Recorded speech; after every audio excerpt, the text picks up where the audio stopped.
Exam? Late করলে হবে দেরি, যেতে হবে কুইক, তারপরে তো রিল্যাক্স থাকা হচ্ছে টাকি ঠিক। মা ডিমটা একটু পোড়া পোড়া চিন্তা নাই রে, নো চিন্তা, ডু ফুর্তি ফুর্তি লাগে লাগে লাগে।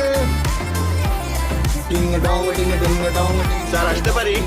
এতক্ষণে আসো, তাড়াতাড়ি লিখো, টাইম পাবে না কিন্তু। Sir loose please.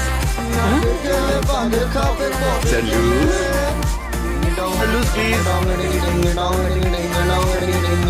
এমন ঝড়ের গতিতে সব লিখে ফেলতে ম্যাটাডোর বল পেন। এটি আছে জার্মান হাইফ্লো ইঙ্ক, লেখাকে করে super duper fast, fast and fast.